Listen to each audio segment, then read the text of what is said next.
Welcome back, everybody, to Just Born Movies.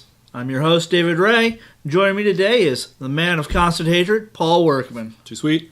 So this week, we're going to talk about Serenity. It's the one starring Nathan Fillion as Mal. Wrong one. Yeah. I'm sorry, we're not doing that timey-wimey stuff. This is the one starring Matthew McConaughey as Baker Dill, Anne Hathaway as Karen... What was the last name? Zeriakis? Yeah, something like that. I'm sorry. It's a Greek name. I'm terrible with Greek. Sorry. It's all Greek to me. Yeah. Diane Lane as Constance. Jason Clarke as Anne Hathaway's husband, Frank. And then, help me out here, Paul. Oh, Djimon Hounsou. I was going to screw it up. Oscar nominee Djimon Hounsou. Yep, as Duke. And Raphael Saye as Patrick Zeriakis. It was written and directed by Stephen Knight, or as we started referring to him as S. Night Shyamalan. So, Paul, going in, what were your expectations? I'm not sure I had any expectations. Honestly, this was supposed to come out last fall. If you watch the trailers on YouTube, you'll see that it was supposed to come out last fall. And it got pushed back to January, which is always a bad sign. So, I don't think I had really any expectations, simply because of that fact. We had seen the trailer way back, like, I would say as late as early as last summer.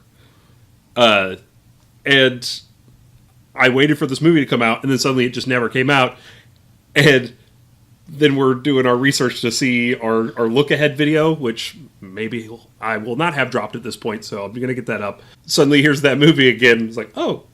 Yeah, which, since you brought it up, it is one of my look-ahead movies. It sure is. So I had good expectations for this because the trailer gives you this very strong film noir, mystery, thriller type of vibe.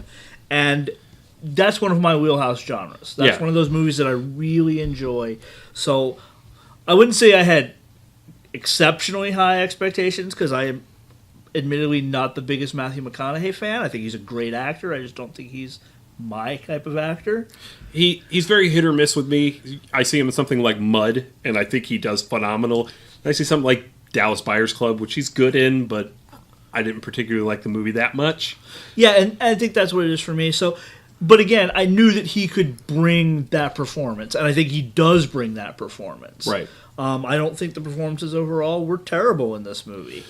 Yeah, absolutely. They seem a little stilted, but there's a reason for that. Yeah. Which I don't want to spoil in this video at all. We're not going to spoil that. The other thing that really caught me was some of those camera movements. Which again, when you see them, initially, it's weird and it's jarring. But then they make sense later on in the movie. Exactly, and that's how a lot of the movie kind of works, is there's just things that don't make sense. And as you piece it together, it's not the same puzzle that the movie ends up showing you. No, not even. Like, legitimately, as you're going through this movie, you kind of think you know where it's going, and then it goes in a completely opposite direction that you're not expecting. And even if we're telling you you're not expecting this, you're going to sit in the theater thinking, oh, I think I know where this is going, and you're still going to get it wrong. Yeah, it's kind of like Sorry to Bother You, but not as good. So besides interesting camera angles and overall the strength of the acting, what stood out to you positively in Serenity? I think this is a very beautiful looking film. It's Stephen Knight places this camera just absolutely everywhere it needs to go. And he frames everything wonderfully. It's shot wonderfully, especially, like I said, when you get over the kind of jarring cinematography decisions. Yeah, but they're not constant. For the most part, it's pretty standard cinematography and gorgeously done. Yeah. And I mean, every shot is breathtaking. They're on this small island. Called Plymouth. Plymouth Island. They're on this small island throughout the film, and it's kind of a nondescript, almost Caribbean island, but it's done expertly. Stephen Knight and his cinematographer for this film, whose name I don't have in front of me at the moment, they do a wonderful job. The cinematography was done by Jess Hall. So yeah, another thing is the thing you don't want to spoil. So it's the thing I don't want to spoil, and it's so crucial to this film being memorable. Yes. Because honestly, up until that moment happened, this movie was weird and stilted and didn't feel right. And then it happens. And everything makes sense. Everything and it all falls into place. And suddenly, this really forgettable film, like this film I thought I would never talk about again. I mean, you're going about 40, 45 minutes into this movie, thinking that this is just a film that you're going to write off and never come back to. And then it just goes in such a bonkers, batshit crazy way. You're probably halfway, almost 2/3 of the way through the movie. Yeah. But when it happens, everything just kind of falls. Everything clicks. There are still some humorous moments afterwards. But yeah, nothing else besides those two things stood out to me either. I do want to talk about Anne Hathaway's performance because it was very, very interesting how the scene work was, depending on who was in the scene with her. She was a completely different character. She plays the film noir femme fatale really well. And she did it in this, and she did it really well in Dark Knight Rises as Catwoman. I love Anne Hathaway. I love her in everything I've ever seen her in. Just the way that she was able to kind of switch these personas and make them feel so very true to the character still. Yeah. In the scenes. So what didn't work for you? It's a very wonky beginning. It makes sense why it's wonky, but nonetheless, for about 45 minutes of this movie, I was just kind of bored.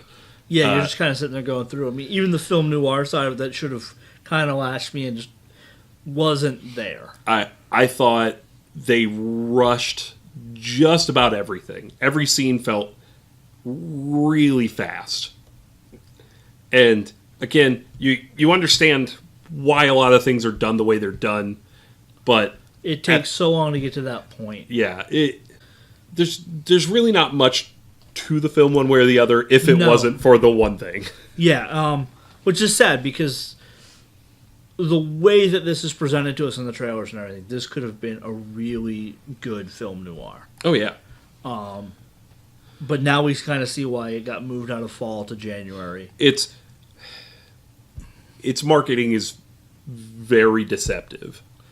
They even leave out in the marketing, because I went back and watched a couple of the trailers, they even leave out the entire subplot with the giant tuna fish Justice that Matthew McConaughey's character is they hunting through this entire film. And the only other person that we didn't really mention was Jeremy Strong, who played Reed, who is the guy in the suit that we kind of see in the trailer. Yeah. And I think he had a really interesting character. He's kind of my favorite character throughout the entire film. He is. So I guess that's another thing that works for me. Even before you kind of realize who he is and where he's coming from, he's just fun to watch because he does a lot of really bizarre things. And he kind of starts this bizarre tone that essentially turns this film on its ear. Yeah. And that bizarreness starts 10 minutes into the movie. Yeah, like you get the first scene where it's Matthew McConaughey and these two drunk guys out fishing, and as they're coming back into shore from this fishing trip, this dude's taking off his shoes and socks and just goes wading straight into a bunch of water. Yeah, he goes. He takes off his shoes and socks so they don't get wet, and then proceeds to walk through waist deep water in a suit. Yeah, in a suit and tie with a suitcase. Yeah, or a briefcase rather. It's a really weird scene, especially considering how opposite the scene we just saw, which was so full of emotion. Overall, I think you kind of hit the nail on the head for what didn't work for me, as well as the pacing. Some of the scene cuts, like where we went from one place to the next, didn't work for me. Yeah, some of the editing's really weird too. Yeah, and I don't necessarily mean the ones that don't make sense because of the spoil, but I'm talking about how we go from one place to another, and it just doesn't seem to flow. It doesn't have like the establishing shots that another film would have, and this is a pretty expertly crafted film. It's just really wonky at points. Yeah, I think that with what they have, I think a little bit more slower pace, a little bit more build, perhaps a little bit. I mean, this is only an hour 45. Yeah, honestly, I think you could tack on another 20 minutes to a half an hour on this. Yeah, and exactly. And let some stuff breathe. And I think this movie would have gone much higher. I mean, 2 hours and 15 minutes is definitely not unheard of these days. I mean, we're looking at some movies coming out. I think Endgame is supposed to be like 240, something like that. So, I mean... But it also makes me wonder, since it was pushed back from the fall to January, how if this went through a couple of edits, and there probably is that extra half hour. So, you never know. Yeah, I mean, who knows what the studio said, you know, it has to be an hour 45 or whatever, because it's not unheard of for studios to screw over movies. So, Paul, given our scale, what do you got? All right, so, like I said, a little wonky, some pacing issues, but it's a gorgeous film. It's really well... It's well done in most parts. The performances are all above standard. And, as I said, if it wasn't for that major moment happening in this film that turns this movie into a completely different film, I think this is a forgettable film. But because that moment happens, it's a film that's going to stay with me for a while. I'm probably going to be talking about this long into the year, especially if this year just keeps going this way.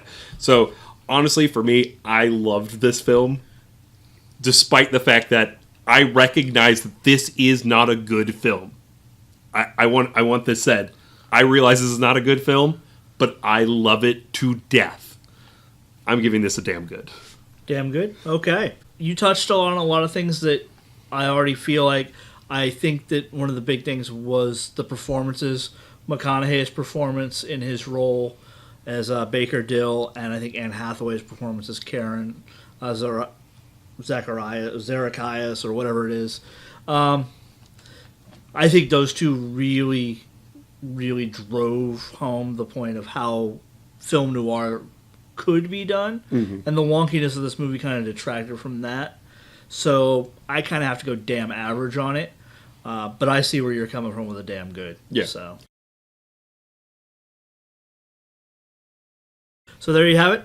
Damn good and a damn average. Let us know what you think down below. Did you see that twist coming? What'd you think of that twist? And as always, feel free to like, share, subscribe, hit the bell notifications, and make sure that you let YouTube know that you want to know when we post new things. So I'd like to thank Paul for joining me. Too sweet. And until next time, keep rolling. Does